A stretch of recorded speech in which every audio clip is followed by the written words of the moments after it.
And let me apologize for being late, but we have to get a little things done, which I should have done that from the day before, but I catch up on it, so I do really apologize.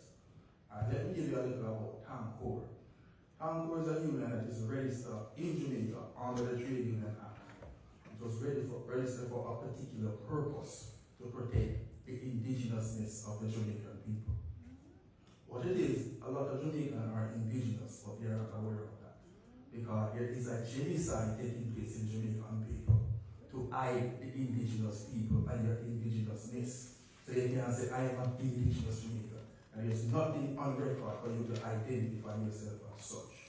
So that's what we are using this union to fight back. And not only that, the government used the law in a particular way to fight the people of Jamaica.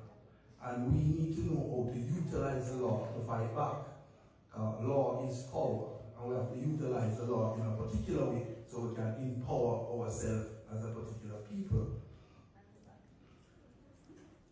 Jamaica is a very unique place because it is. We have we are sovereign. We are truly sovereign, and it is an indigenous space that never surrender on the law, and it is truly sovereign.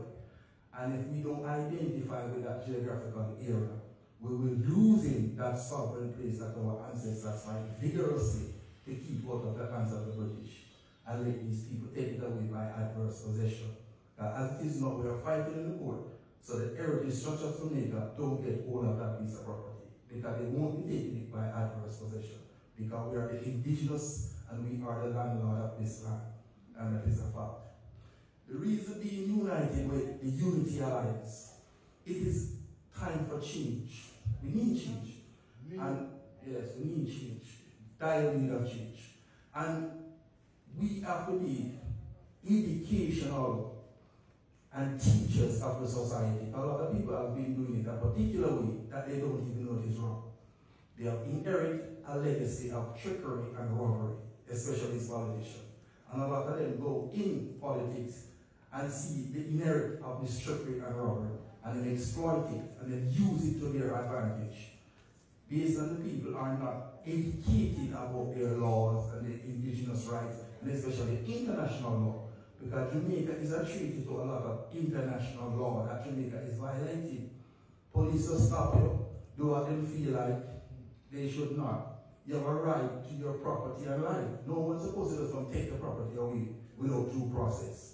Jamaica is undermining and violating due process every day. Yeah. Yes? The government themselves is doing it. Because as it is now, there is, let me just pick up where the president has left off. There is an Integrity Commission Act. Created is a creature out of Parliament and rests on the Constitution to deal with corruption. And there is a section in it that section itself is totally corrupt. I believe section 52 of the Integrity Commission are 62 thereabout, a gag order. How do you deal with corruption and deal with secrecy? Secret himself is corruption. So we the people need to come together and the people to remove that section. So what is ever is investigated can be highlighted. So we the people can be in full knowledge and not be under-informed and not in full knowledge. Because knowledge is power. Because once you know that, especially when you come on to governance, we need to know the entirety of the people who is leading us. This game is not about enriching self. This game is about protecting the life of a state and its citizen. And when you go into enriching yourself, that is the highest crime in the globe. And you're supposed to face the highest punishment that the globe can give. Because you are in trust with generation and generation of betterment, freedom, and transparency. And you go in to violate those rights. You violate the law of the God. Because God gave you this God-given right to live a particular way. Yes, you're supposed to own property. You're supposed to live in a space that you are not stressed, you are stress-free. Look how beautiful God created the universe for us to enjoy. And based on these societies and these corrupt leaders of this society, we are living in paradise in prison. That cannot be. Most Jamaicans are living like prisoners in a paradise. You explain that to me. Yeah, so these leaders must be held accountable for the wrong, because as it is now, the Prime Minister of the day, alright, say that you make a mistake, but you try not to make the mistake become corruption. Totally don't want to correct it. You are fighting to change the law to continue that mistake. Cannot be. So we the people have to stand up now. This is the moment of change, and it's not about partisan, JLP or PNP. This is about the interests of Jamaica.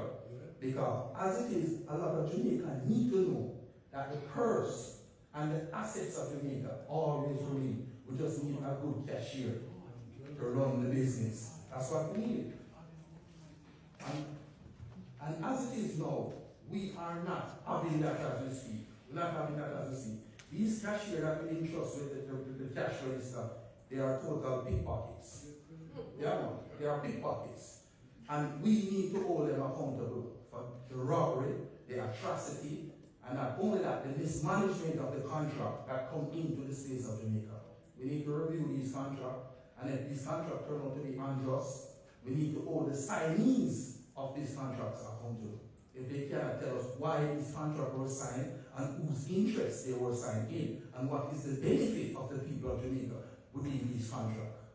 So we can do it, because I want you to say the lawmakers, because most of these lawmakers are being paid by a particular group, the banking sector or this sector, to craft law for them to benefit. We the people need to stand up to craft law to benefit we the people and protect the future of Jamaica if we love it so much. Because we cannot keep running around and say it is corrupt, it is corrupt. We can play an integral role, because we can prosecute as well. It's not the DPP only can prosecute. You have private prosecution, where we the Jamaican people can prosecute any one of these corrupt person once we have the evidence. So we need to educate our brothers and sisters how we can get the evidence so we can prosecute these corrupt people. And a lot of these people, when they work in a particular place, they feel like through they are working in a particular place, they are benefit, they must give back favors. No, it is the government duty and it's here to provide a job for you. Because they take you out of their sovereign state, they take you out of their native capacity and bring you into this capacity. So they're supposed to can maintain you and provide maintenance to you in this capacity. Yes. So we have a duty as here as citizens of the world. We are not a citizen of Jamaica. Based on the skin color person that we are looking at, you are indigenous to the land and you are global citizens. So we have a duty of care, not only for Jamaica, but for the entire globe. So we have to stand up as a people to fight. So that's what the Unity Alliance is about. And Tancour is to make sure that the Unity Alliance moving forward doesn't violate any indigenous rights, protect the land itself, and the laws that they are about to craft when they become government, they craft in a particular way that it benefits all Jamaican people, and not only the people of Jamaica, our fellow neighbors, we are Americans, and our brothers and sisters in Africa and Europe, because we have to create law that is intertwined so it can protect people and deal with the globe fairly so we can strive as a people. Thank you.